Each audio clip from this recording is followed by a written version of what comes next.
Doctor, क्या आप वाकई मेरी बात सुनने के लिए तैयार हैं? मैं जानता हूं कि आप मुझे पागल समझेंगे। आप शायद अपनी फाइल में लिख रहे होंगे कि मरीज मति भ्रम का शिकार है या उसे सिजोफ्रेनिया हुआ है। लेकिन मेरी आंखों में देखिए, क्या क्या मैं आपको यहाँ पागलपन करता दिख रहा हूँ? बस इस रिकॉर्डर को चालू रखिए और मुझे बोलने दीजिए। मैं चाहता हूँ कि अगर मुझे कुछ हो जाए तो दुनिया को पता चले कि उस घर में क्या था। शुरुआत तब हुई जब मुझे वो घर मिला, शहर के शोर से दूर, एकदम शांत इलाका। किराएदार के लिए वो एक जन्नत जैसा था, क्योंकि किराया बहुत ही कम था। लेकिन जब मैंने पहली बार उस घर की दहलीज पर कदम रखा तो मुझे बहुत अजीब लगा। वो घर एक पुराने वीरान कब्रिस्तान के ठीक बगल में था। दीवार इतनी पतली थी कि मुझे ऐसा लगता था कि मैं कब्रों के बीच में सो रहा हूँ। मुझे याद है जब मैंने मकान मालिक उस बूढ़े चौधरी जी से पूछा था, चौधरी जी, ये घर इतना सस्ता क्यों है और यहाँ कोई समस्या तो नहीं है ना? उन्होंने मेरी तरफ देखा था। उनकी आंखें धुंधली थीं और चेहरे पर एक अजीब सी ठंडी मुस्कान थी।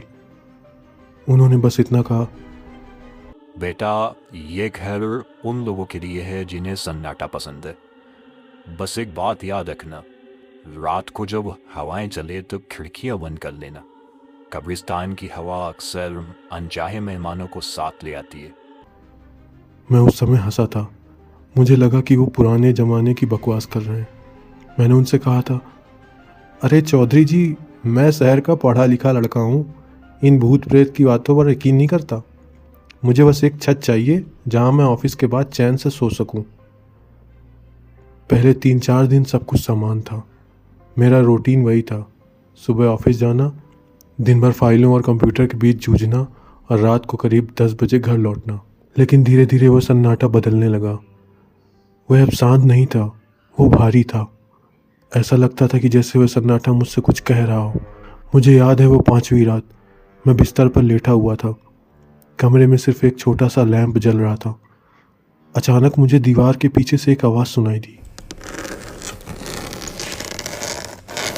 शुरुआत में मुझे लगा कि शायद चूहे होंगे। मैंने चिल्लाकर कहा, लानत है इस घर में, इतने चूहे हैं, कल ही पेस्ट कंट्रोल को बुलाना पड़ेगा। लेकिन वो आवाज़ चूहों की नहीं थी। वो आवाज़ ऐसी थी जैसे कोई लंबे नुकीले नाखूनों से ईंटों को कुरच रहा हो। और वो आवाज़ धीरे धीरे ऊपर की ओर बढ़ रही थी, ठीक मेरे सिरहाने तक। मैंने डर के मारे अपनी चादर को अपने चेहरे तक खींच लिया और खुद से कहा, शांत रहो, ये सिर्फ तुम्हारा वहम है, तुम थक चुके हो, बस सो जाओ। लेकिन तभी मुझे अपने कान के बिल्कुल पास एक ठंडी सांस महसूस हुई। एक ऐसी गंध जैसे कोई जानवर हफ्तों पहले मर गया हो और अब सड़ रहा हो। मैं झटके से उठकर बैठा, लाइट चालू कर दी।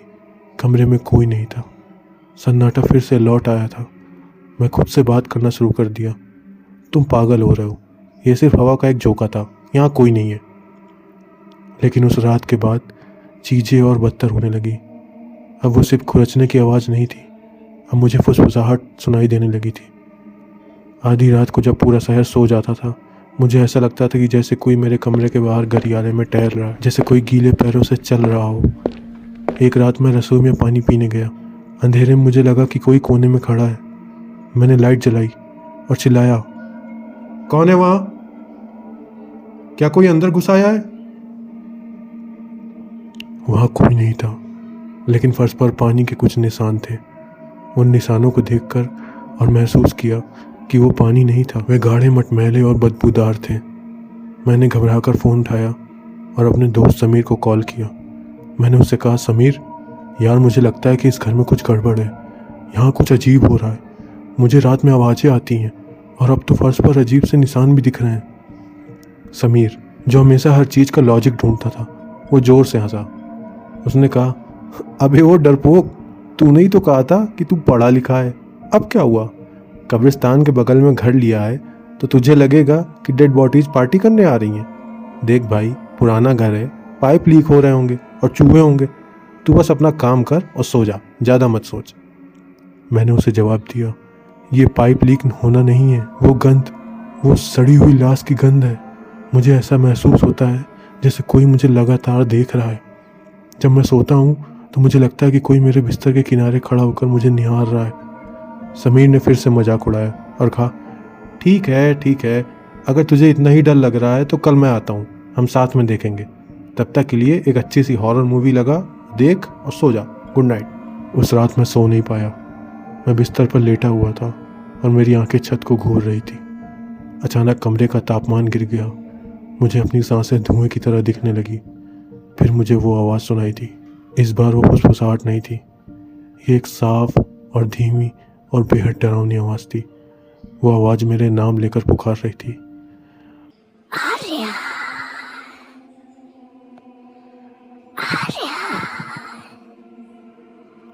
मैं जम गया।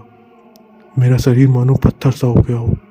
मैंने कांपती हुई आवाज़ में पूछा, कौन है?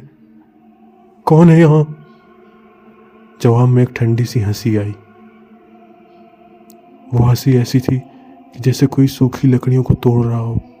आवाज़ कमरे के कोने से आई। मैं वही हूँ जिसे तुमने अपनी नींद से जगाया। ये जगह मेरी थी, ये मिट्टी मेरी थी और अब ये घर भी मेरा है। मैं चीखते हुए बिस्तर से कूदा और कमरे की लाइट जलाने के लिए स्विच की तरफ भागा। लेकिन जैसे ही मैंने स्विच दबाया, बल्ब एक जोरदार धमाके के साथ फूट गया। पूरे कमरे में घना अंधेरा छा गया। अब मुझे सिर्फ अपनी तेज धड़कनें सुनाई दे रही थी। तभी मुझे महसूस हुआ कि कोई मेरे पीछे खड़ा है। मुझे उसकी बदबू आ रही थी और अब और भी तेज महसूस हो रही थी। वो गंध इतनी तेज थी कि मुझे उल्टी आने लगी। मैंने महसूस किया कि एक बर्फीला हाथ धीरे धीरे मेरे गर्दन की ओर बढ़ रहा है। उसकी उंगलियां लंबी और नुकीली थी जो मेरी खाल को हल्का सा खुरच रही थी। मैंने पूरी ताकत लगाकर चिल्लाया, दूर हटो मुझसे, तुम जो कोई भी हो यहाँ से चले जाओ। लेकिन वो चीज़ हटी नहीं। उसने मेरे कान के पास आकर फुसफुसाया, तुम यहाँ मेहमान नहीं हो आर्यन, तुम मेरी भेंट हो। मैं पागलों की तरह कमरे से बाहर भागा। मैंने बिना चप्पल पहने अंधेरे गलियारे में दौड़ता रहा और सीधा मुख्य दरवाजे की ओर गया। मैंने दरवाज़ा खोलने की बहुत कोशिश की, लेकिन वो जाम हो गया था। ऐसा लग रहा था जैसे बाहर से किसी ने उसे जकड़ लिया हो। मैं दरवाजे को पीटने लगा, बचाओ बचाओ, कोई है, मदद करो मेरी। तभी मैंने पीछे मुड़कर देखा। गलियारे के अंत में उस अंधेरे में एक आकृति खड़ी हुई थी। वो एक औरत थी, या कम से कम वो पहले एक औरत रही होगी। उसके बाल लंबे, उलझे हुए और गंदे थे और उसके चेहरे को ढके हुए थे। उसकी खाल पीली और जगह जगह से लटकी हुई थी, जैसे वो सड़ चुकी हो। उसने एक पुराना फटा हुआ सफ़ेद कपड़ा पहना था जो खून और मिट्टी से सना हुआ था। उसकी आंखें, डॉक्टर, उसकी आंखें ही नहीं थी। वहाँ सिर्फ 2 गहरे गड्ढे थे, काले गड्ढे जिनमें से काला तरल पदार्थ बह रहा था। वो धीरे धीरे मेरी ओर बढ़ने लगी। उसके चलने का तरीका बहुत अजीब था, जैसे उसकी हड्डियाँ टूट गई हों। हर कदम के साथ एक भयानक चटाक की आवाज़ आती रही। मैंने डर के मारे अपनी आंखें बंद कर ली और चिल्लाया, तुम क्या चाहती हो मुझसे? मुझसे क्या चाहिए तुम्हें? उसने जवाब नहीं दिया, बस उसकी सांसों की आवाज़ आने लगी, जैसे कोई सांप फुफकार रहा हो। जब मैंने दोबारा आंखें खोली तो वो बिल्कुल मेरे सामने थी। उसका चेहरा इतना करीब था कि मैं उसकी सड़न को अपनी जीभ से महसूस कर पा रहा था। उसने अपना हाथ उठाया और छाती पर रखा। वो स्पर्श इतना ठंडा था कि मुझे लगा मेरा दिल थम जाएगा।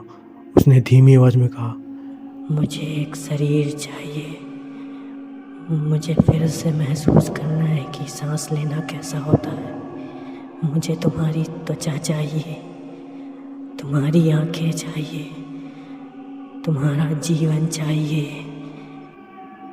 मैं पीछे की ओर गिरा और रेंगते हुए दीवार से सट गया। मैं पागलों की तरह चिल्ला रहा था। तभी अचानक सुबह की पहली किरण खिड़की से अंदर आई। जैसे ही रोशनी उस आकृति पर पड़ी, वो एक भयानक चीख के साथ पीछे हट गई।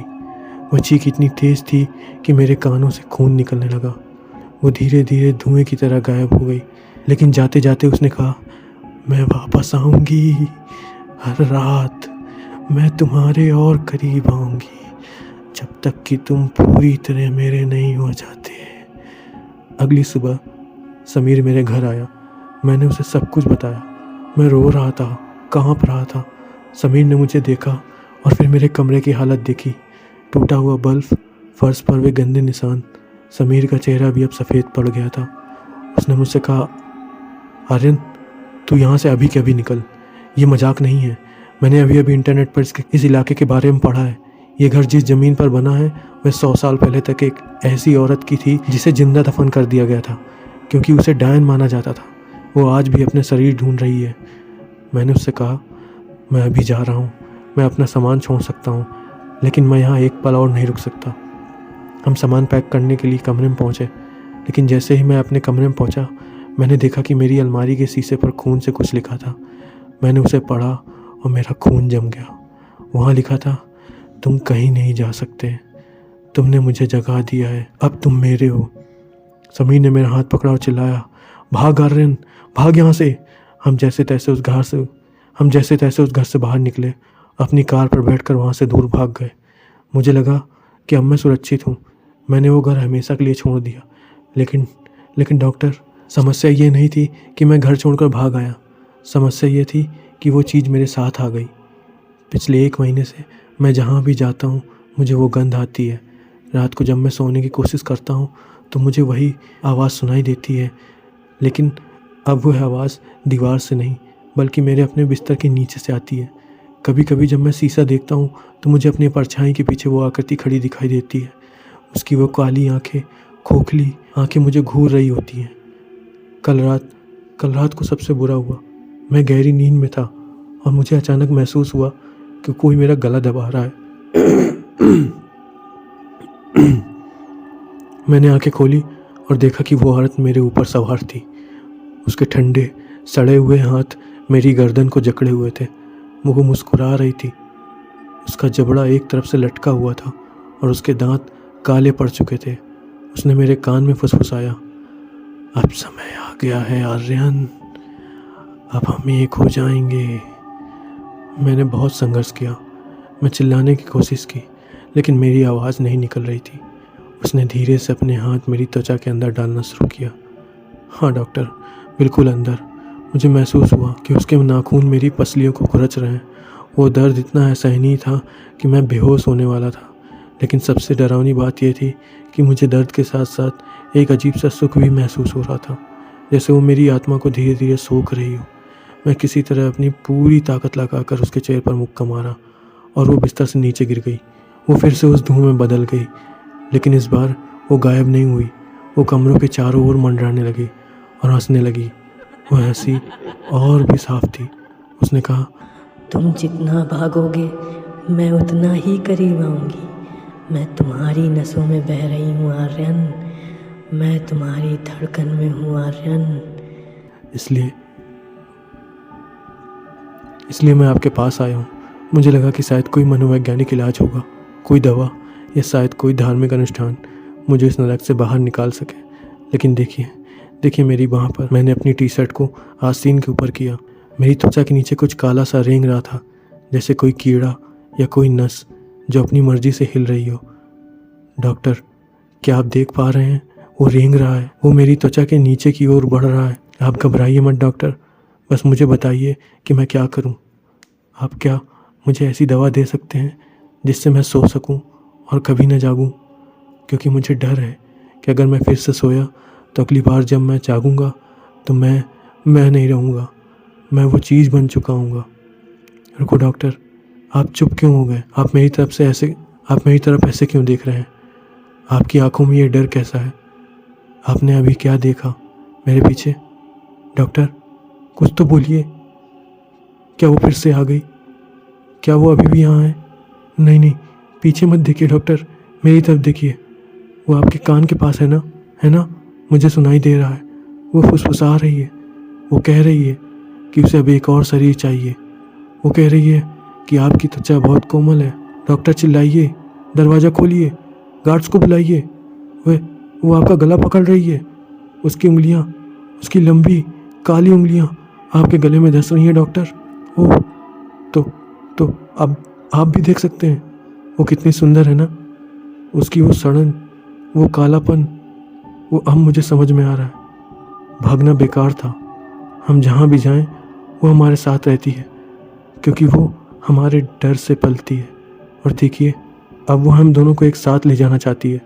सुनिए डॉक्टर, क्या आपको भी वो गंध आ रही है, सड़ी हुई लाश की गंध? वो अब हमारे बिल्कुल बीच में खड़ी है। वो मुस्कुरा रही है। वो कह रही है कि इस कमरे का सन्नाटा मुझे बहुत पसंद आया। वो कह रही है कि अब यहाँ कोई शोर नहीं होगा, बस एक आखिरी रात। अगर कोई ये रिकॉर्डिंग सुने तो मेरी सलाह मानिए, कभी भी ऐसे किसी घर में मत जाना जिसका किराया बहुत कम हो। और अगर आपको लगे कि कोई आपका नाम पुकार रहा है तो पीछे मुड़कर मत देखना, क्योंकि एक बार जब आप उन्हें देख लेते हैं तो वे आपको कभी नहीं छोड़ते हैं। वो अब मेरे अंदर घुस रही है, महसूस कर सकता हूँ मैं। वो मेरी आंखों के पीछे है, मेरी जुबान पर है। अब मैं आर्यन नहीं हूँ, हम हैं। अलविदा डॉक्टर, अब आपकी बारी है।